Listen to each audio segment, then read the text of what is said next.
Alhamdulillah nahmaduhu wa nasta'inuhu wa nastaghfiruh wa na'udzu billahi min sururi anfusina wa min sayyiati a'malina. May yahdihillahu fala mudilla lahu wa may yudlilhu fala hadiya lahu. Asyhadu an la ilaha illallah wahdahu la syarika lahu wa asyhadu anna Muhammadan abduhu wa rasuluhu la nabiyya ba'da. Jamaah yang dimuliakan Allah Subhanahu wa taala, kajian kita subuh ini membahas tentang bab ad-du'a ba'da tasyahudil akhir. Doa sesudah tasyahud akhir. I'lam anna du'a ba'da tasyahudil akhir masyru'un bila khilafin. Ketahuilah sesungguhnya doa sesudah tasyahud akhir masyru', disyariatkan bila khilafin, tidak ada ikhtilaf. Jadi doa sesudah tasyahud kita yang kita baca tadi waktu subuh, yang tadi kita baca di sholat fajar, masyru' bila khilafin. Ini adalah sesuatu yang dianjurkan, yang ada syariatnya, ada contohnya, dan tidak ada perdebatan, tidak ada ikhtilaf. Ini boleh nggak sih dilakukan? Ini boleh nggak sih dilakukan? Nggak ada ikhtilaf. Jadi ini masyru'. Kalau kita pelajari beberapa kajian fikih, beberapa yang ada di sholat bisa jadi bikhtilafin, dengan ikhtilaf. Cara ngangkat tangan ada ikhtilafnya, Pak ya. Kemudian cara dia bersedekap ada beberapa macam dan modelnya. Menaruh tangan saja ada beberapa macam dan modelnya. Ruku saja dan sujudnya ada beberapa macam dan modelnya. Ada yang dengkul dulu, ada yang tangan dulu. Yang jangan sampai jidat dulu, itu bahaya. Karena nyungsep gitu ya. Tetapi untuk doa ba'da tasyahud itu masyru' bila khilafin, nggak ada ikhtilaf. Jadi kalau sampai sekarang kita masih salamnya itu innaka hamidum majid atau fil alamina innaka hamidum majid, assalamualaikum warahmatullah, berarti kita belum baca doanya tuh. Sayang benar. Sesuatu yang udah diajarin Rasul, disampaikan Rasul, dicontohkan Rasul, dia nggak laksanakan, sayang. Sah nggak salatnya? Sah secara hukum fikih, karena dimulainya adalah dengan takbir, takbiratul ihram, dan diakhirinya dengan taslim, salam, salam tahallul, salam yang menghalalkan. Artinya kalau seseorang sudah mengucapkan salam di waktu sholatnya, maka halal semuanya sesudah itu. Terbebas dia dari aturan-aturan yang merusak sholat. Jadi assalamualaikum warahmatullahi, itu setelah itu namanya salam tahallul. Kayak orang umrah, orang haji, maka apapun yang sudah dia tuntaskan, maka dia bisa menjadi halal ketika sudah tahallul tadi itu. Berarti kalau orang sudah salam, dia langsung makan kacang mede, boleh Ustaz? Boleh. Sah dalam hukum fikih untuk bab sholatnya. Tapi dia menyia-nyiakan kesempatan untuk berzikir kepada Allah di waktu yang terbaik. Karena satu di antara waktu terbaik yang ditanya para sahabat adalah waktu setelah kita sholat, ya, waktu sesudah kita sholat. Itu salah satu waktu terbaik kita untuk berzikir dan berdoa kepada Allah Subhanahu wa ta'ala. Jadi tasyahud akhir masyru' bila khilafin, tidak ada pertentangan di antara para ulama. Kalau begitu apa doanya? Di sini disebutkan dalam kitab Al-Adhkar ini beberapa doa. Ya, saya fotokopi, tinggal hanya 10 ini baru ya. Nanti yang mau menghafal silahkan diambil, disampaikan, dibagikan. Nah, sekarang kita fokus kepada apa yang kita baca. Sabata fi hadzal maudhi' ad'iyah katsirah minha. Satu, yang pertama, doa yang masyru' itu disebutkan dalam kitab Bukhari Dan dalam kitab Muslim dari Abu Hurairah radhiyallahu anhu qala Rasulullah sallallahu alaihi wasallam, idza faragha ahadukum minat tasyahhudil akhir falyata'awwadz billahi min min adzabi jahannam wa min adzabil qabri wa min fitnatil mahya wal mamati wa min syarri al masihid dajjal. Dalam redaksi lain, idza tasyahhada ahadukum falyasta'id billahi min Allahumma inni a'udzubika min adzabi jahannam wa min adzabil qabri wa min fitnatil mahya wal mamati wa min syarri fitnati masihid dajjal. Ini redaksi yang berbeda tetapi maknanya sama.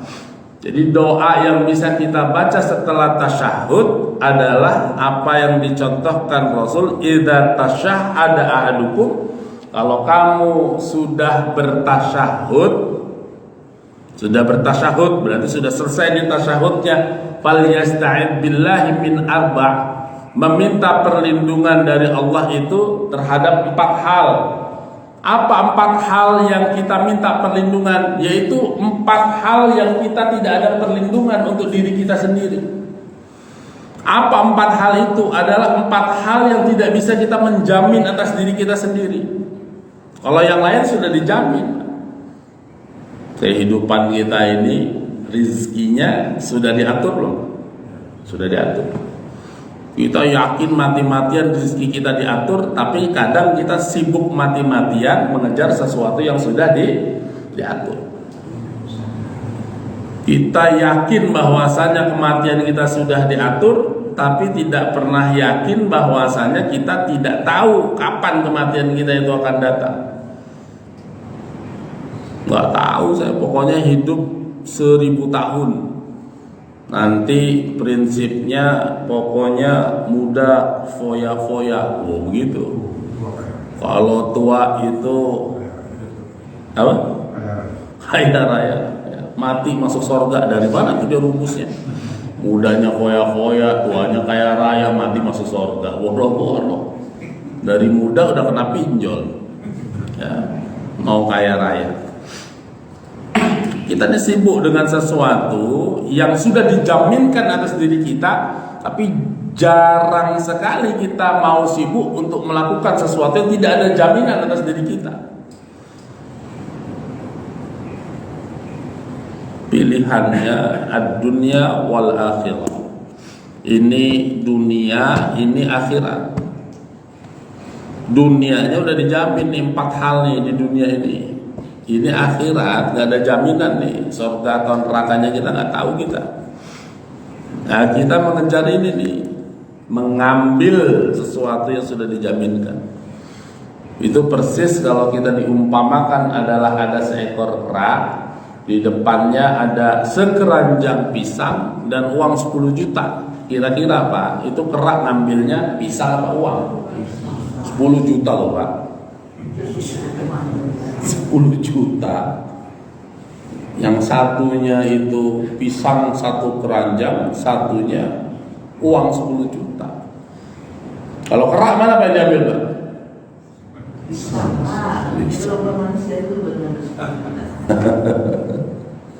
Pisang ya. Karena kalau dia ambilnya uang, dia nggak bisa tukar itu uangnya itu. Walaupun keras, sekarang udah banyak yang dilatih bisa ngambil uang. Ya, kita kalau ke Bali itu ada sendal bisa diambil, handphone bisa diambil, uang bisa diambil. Bahkan di jalanan itu ada beberapa titik dan tempat itu yang dilatih bisa naik sepeda sambil ambil duit. Keras sekarang. Bisa pakai payung ambil duit. Ya. Karena nggak bisa dia tukar uangnya itu menjadi sesuatu yang bermanfaat. Maka dia ambil yang sesuai kebutuhan dia saja. Gak bisa menukarnya ini adalah sebuah problem, sebuah masalah. Ya.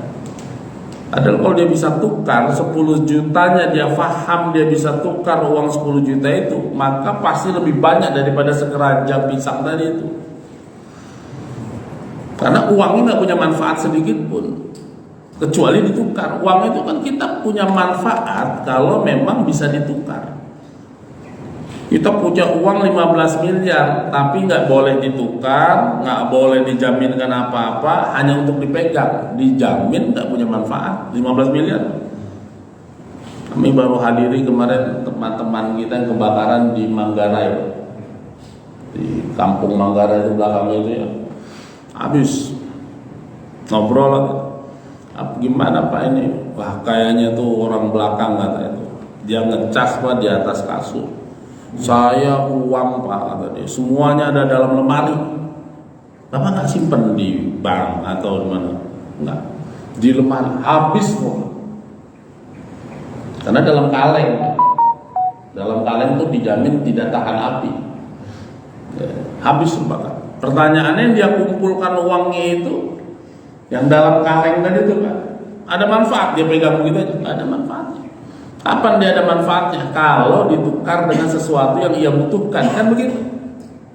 Maka dunia bisa jadi tidak bermanfaat kalau kemudian tidak ditukar dengan akhiratnya itu. Kok bisa kita milihnya dunia, padahal dunia tidak bermanfaat kalau tidak ditukar dengan akhirat? Kok bisa kita hanya milih dunia itu? Persis seperti kerak tadi itu. Dia harus ditukar. Uang yang ada di kantong kita harus ditukar. Kemana? Ke anak yatim dia titipkan. Ke masjidnya, baru menjadi manfaat itu. Baru benar-benar menjadi manfaat ketika ia tukarkan itu. Maka dalam doa yang diajarkan Rasul dalam surat Al-Baqarah kita baca di 199, 200, 201, ada orang yang minta kebaikan dunia doang. Gak bagus. Akhiratnya dia lalaikan, dia tinggalkan. Maka disuruh kita berdoa, Rabbana atina fid dunya hasanah wa fil akhirati hasanah wa qina adzabannar. Minta kebaikannya, dunianya baik, akhiratnya baik. Dunianya dimanfaatkan untuk akhiratnya. Karena jalan menuju akhirat emang dunia dulu.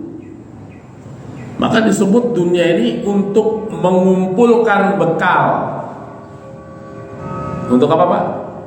Mengumpulkan bekal. Udah dijamin dia dikumpulkan bekalnya nih untuk akhiratnya. Setiap menitnya kita duduk di tempat ini, duduk kita di tempat ini, duduk di masjid saja, maka bergeser kita menuju akhirat. Semakin hari semakin dekat. Setiap menit yang kita lewati hanya satu perjalanan lurus menuju akhirat, dan dunia semakin ditinggalkan. Setiap menit itu Pak. Bahkan setiap detik kita meninggalkan dunia dan menuju akhirat. Lalu kita sibuknya sama sesuatu yang pasti kita tinggal, lupa sama sesuatu yang kita tuju, maka rugi.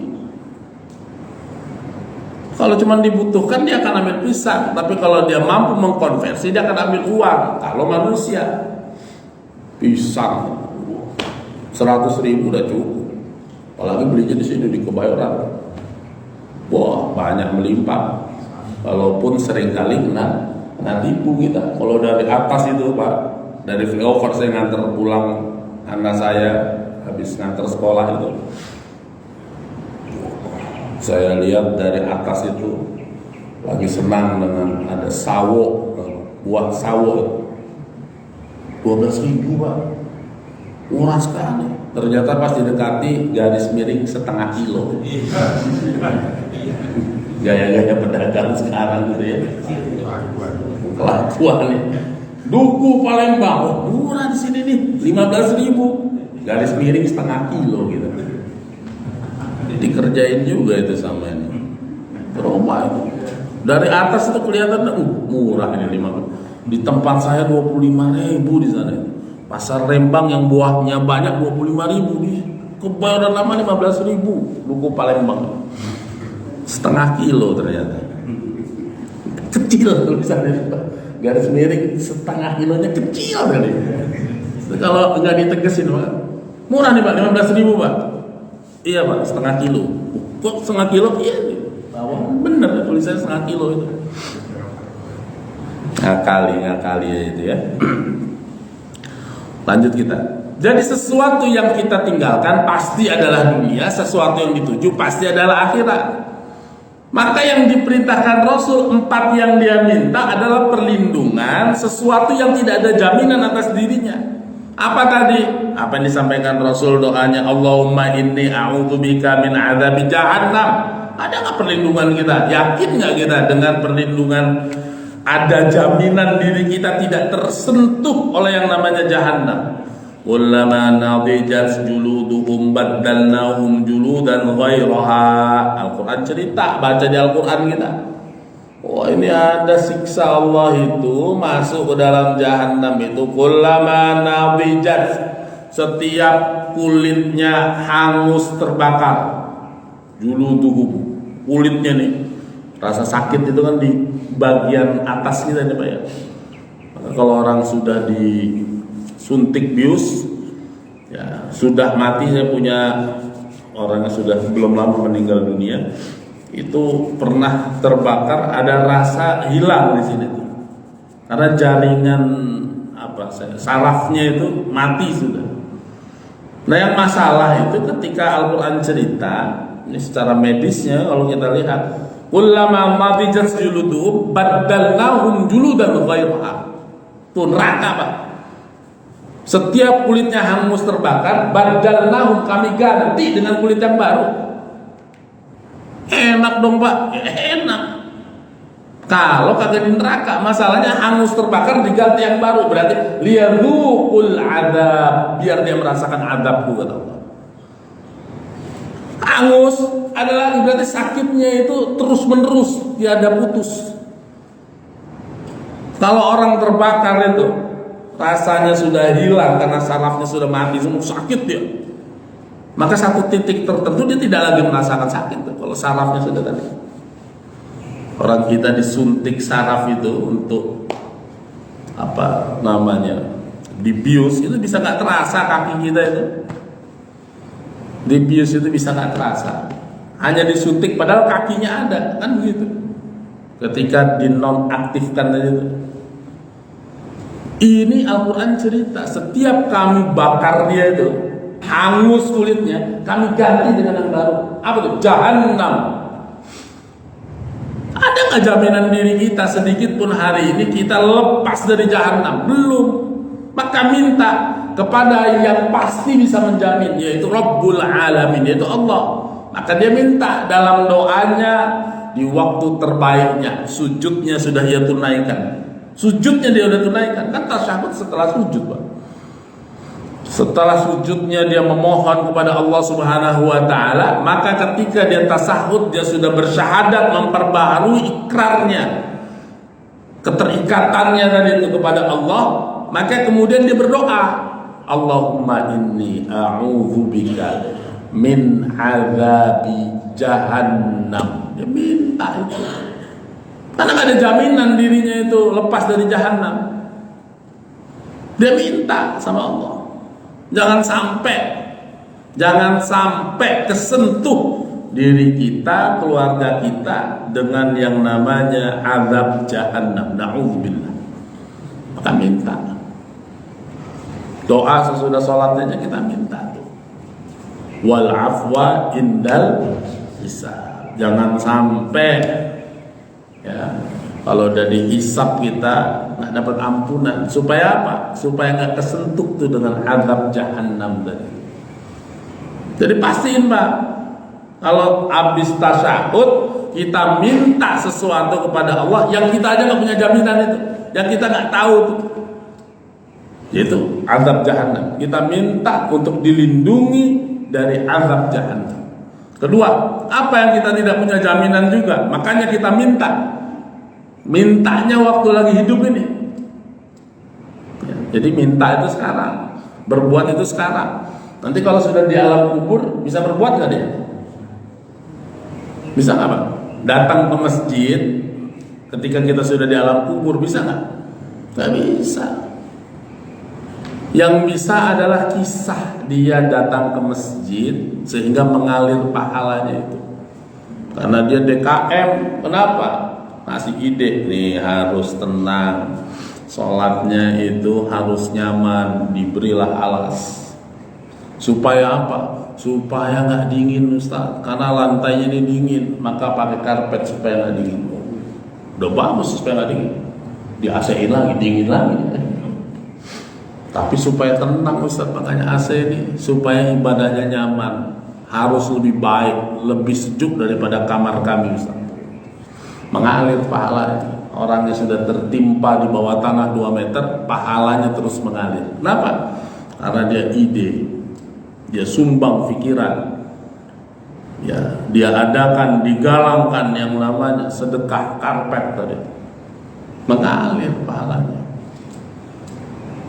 Nah, kita ini berhenti, nggak bisa kita datang lagi ke masjid dengar kajian begini kalau kemudian sudah masuk kubur tadi itu.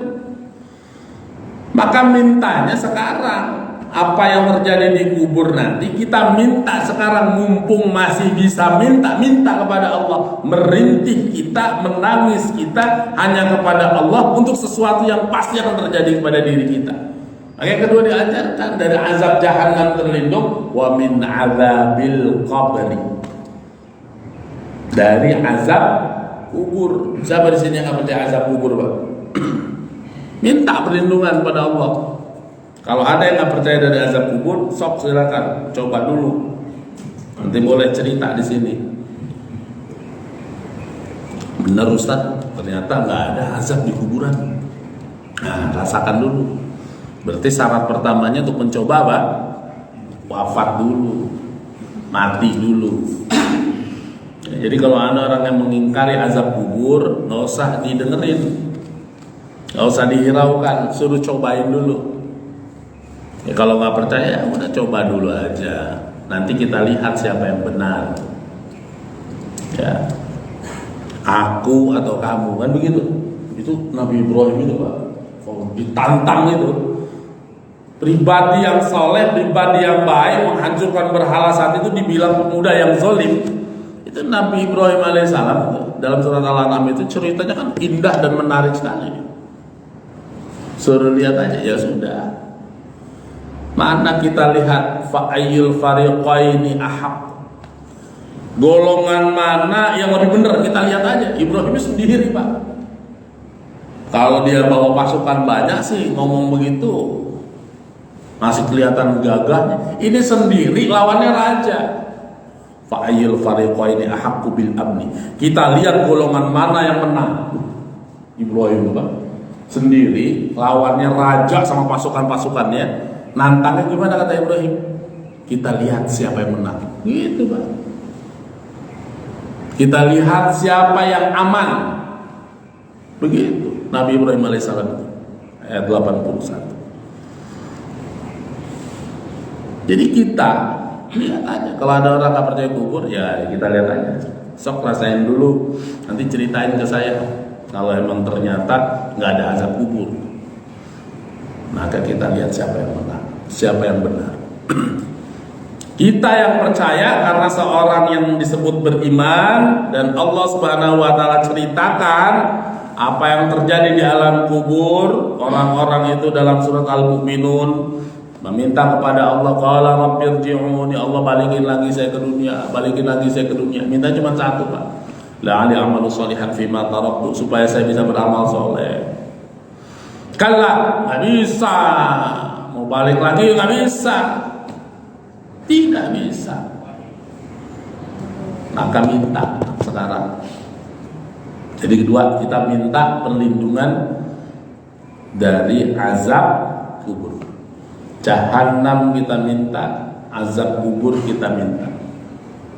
Apa yang kita minta? Perlindungan dari Allah, supaya kita terlindungi. 3. Wa min fitnatil mahya wal mamati, dari fitnah cobaan mahya wal mamati, dalam kondisi yang hidup dan yang mati. Dalam hidup bisa kita difitnah, membela diri bisa nggak? Korupsi itu dia tuh, oh kita bisa bela diri.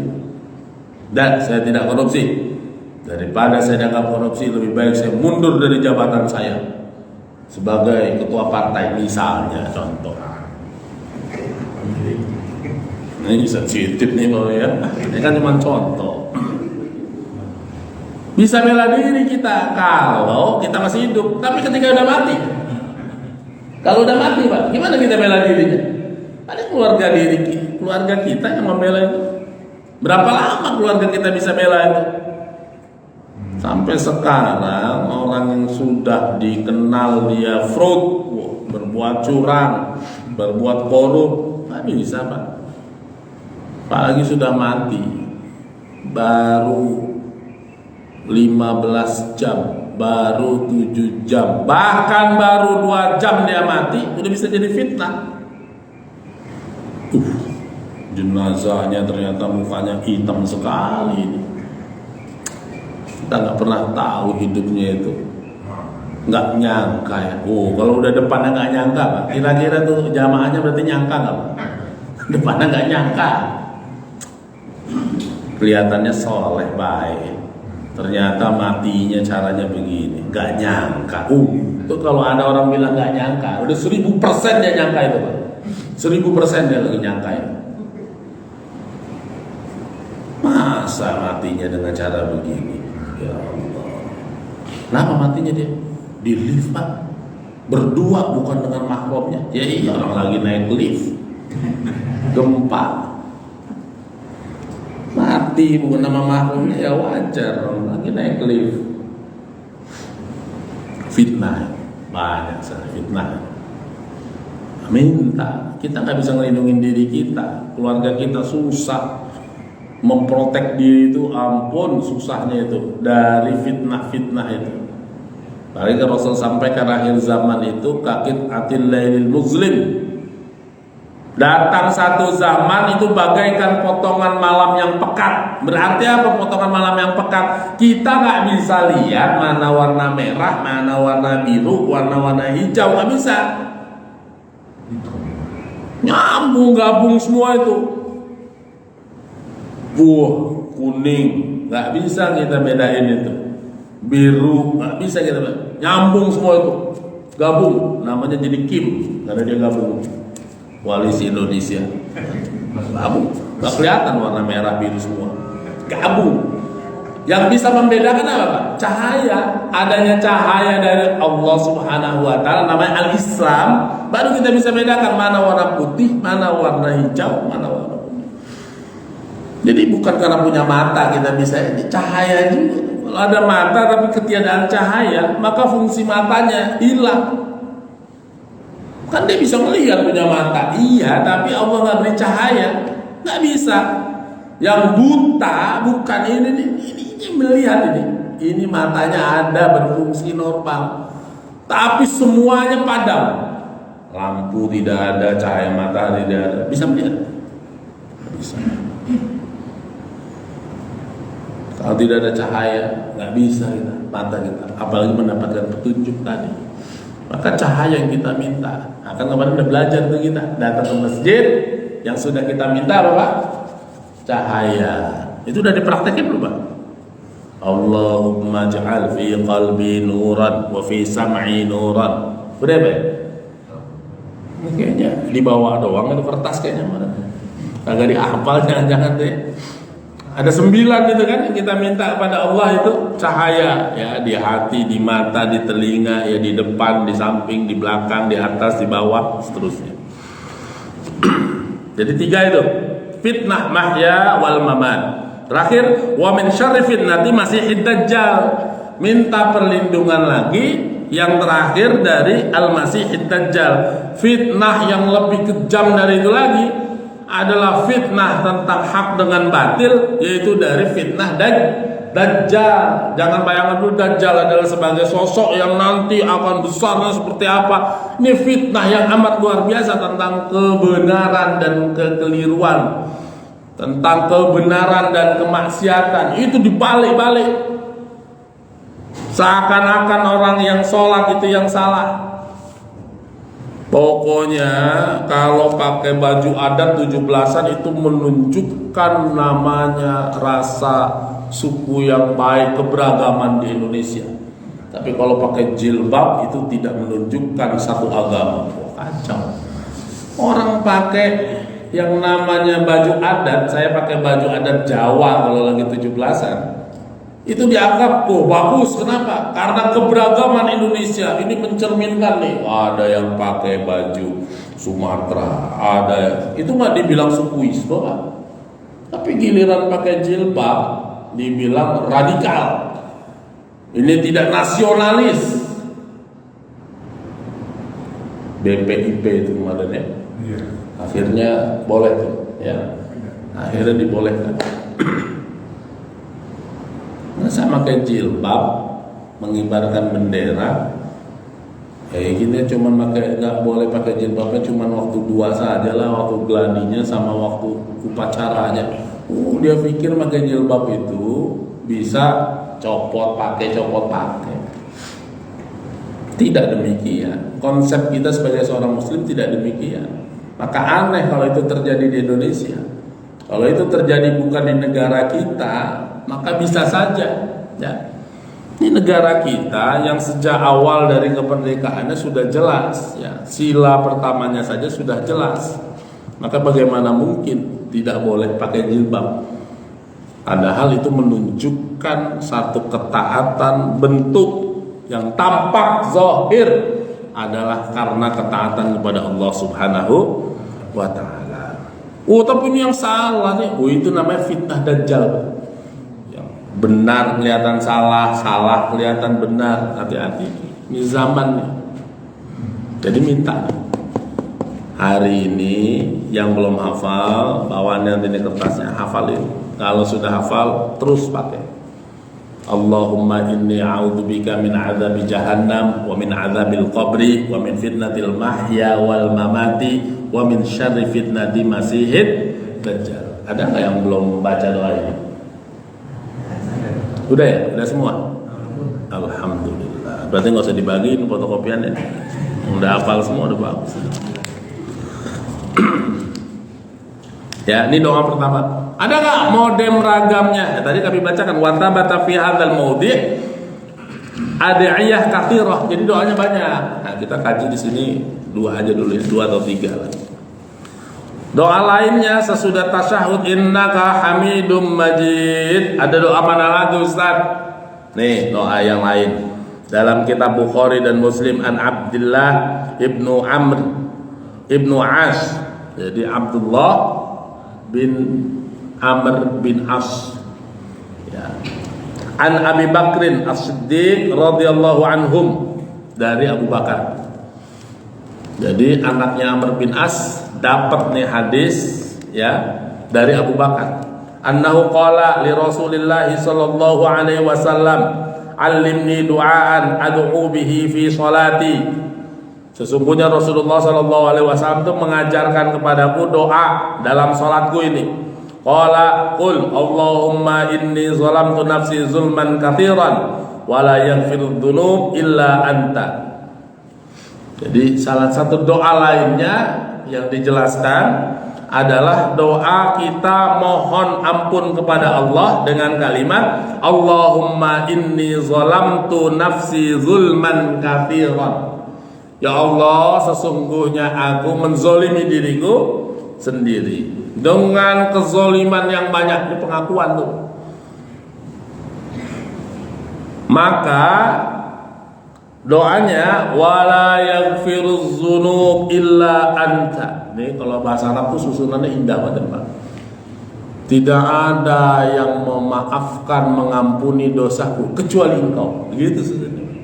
Nggak begini, ya Allah ampunilah, nggak langsung gitu. Ini main kata-kata itu menarik gitu. Coba lihat baca al-i'tiraf itu ya, syair Abu Nawas itu yang ditemukan dalam kantong itu. Ilahi lastu lil firdausi ahla wala aqwa ala naril jahimi. Itu kata-katanya susahnya. Ya Allah, aku nggak pantas di surgamu, tapi aku nggak kuat di neraka. Itu kan galau banget, Pak.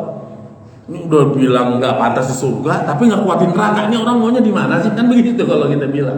Tapi itu bagaimana sedang merayu Allah itu. Aku nggak kuat, aku belum pantas di surga. Tapi kalau neraka nggak kuat ya Allah, kan begitu. Ini begitu sama. Ya. Allahumma inni zalamtu nafsi zulman katsiran, ya Allah, aku banyak zalim. Apa sih zalim itu? Menyakiti diri sendiri, tidak menempatkan sesuatu pada tempatnya. Maka innaka wala yaghfiruz dzunub illa anta, dan tidak ada yang mengampuni dosa-dosaku ini kecuali Engkau ya Allah. Tasbih, penetapan, kan begitu. La ilaha illallah. Kita bilang tiada Tuhan, gitu. Semua dihapus dulu di atas muka bumi ini, nggak ada Tuhan illallah kecuali Engkau Allah. Satu. Bukannya Allah, begitu dulu. Tidak ada baru penetapan. Ya. Hapus dulu semua baru tetapkan. Begitu. Ini juga sama. Wala yaghfiru dzunub illa anta. Faghfirli maghfiratan min indik warhamni innaka antal ghafurur rahim. Ini doa untuk menguatkan kepada diri kita, yaitu doa kita mohon ampun. Banyak banget cara mohon ampun pada Allah. Satu diantaranya ini doa. Ya, maka dibaca. Ada doa yang Rasul itu sedang doa, kemudian Aisyah itu datang senyum-senyum sama Rasul. Aisyah, istri Rasul. Kenapa Aisyah senyum-senyum? Kata Rasul, aku mendoakanmu ini dengan doa yang kita akan baca. Rasul, Aisyah itu GR senangnya luar biasa. Kenapa kamu terlihat begitu senang Aisyah? Karena doanya ini luar biasa. Kata Rasul, ketahuilah aku mendoakan umatku itu dengan doa itu setiap sholat. Apa doanya? Di sini dibacakan dalam kitab Sahih Muslim dari Ali radhiyallahu anhu. Qala kana Rasulullah sallallahu alaihi wasallam idza qama ila shalah yakunu min akhiri ma yaqulu baina tasyahhud wa taslim. Dibaca antara tasyahud dengan taslim, dengan salam. Apa bacaannya? Allahumma ighfirli ma qaddamtu wa ma akhartu wa ma asrartu wa ma a'lantu wa ma asraftu wa ma anta a'lamu bihi minni antal muqaddim wa antal muakhir la ilaha illa anta. Yang dia doakan adalah mohon ampun kepada Allah apa-apa yang telah lampau dan yang akan datang. Udah diminta duluan. Apa-apa yang tersembunyi dan apa-apa yang tampak, itu sudah mohon kepada Allah Subhanahu wa taala. Ini bunyi apa nih? Udah suruh dia. Jadi di antara tiga doa ini yang paling masyhur mana Ustaz? Paling masyhur yang pertama. Jadi boleh pakai yang kedua kalau yang pertama sudah biasa dibaca ya. Yang pertama sudah biasa, saya sekali waktu kalau sholat malam maunya pakainya ini nih, Allahumma inni zalamtu nafsi zulman katsiran wa la yaghfiru dzunub illa anta. Saya pakai yang itu dah. Kalau lagi sholat malam top. Tapi yang pertama udah biasa baca doa dulu tuh. Allahumma inni a'udzubika min adzabi jahannam wa min adzabil qabri wa min fitnatil mahya wal mamati wa min syarri fitnati masiihid dajjal. Sebelum kita akhiri, kita baca ini sekali bersama-sama sebagai bentuk penguatan untuk kita semuanya. Bismillahirrahmanirrahim. Allahumma inni a'udzubika min adzabi jahannam wa min adzabil qabri wa min fitnatil mahya wal mamati wa min syarri fitnati masihid dajjal. Hadis sahih Bukhari Muslim dipakai. Yang belum hafal monggo nanti ini dibawa dibaca dan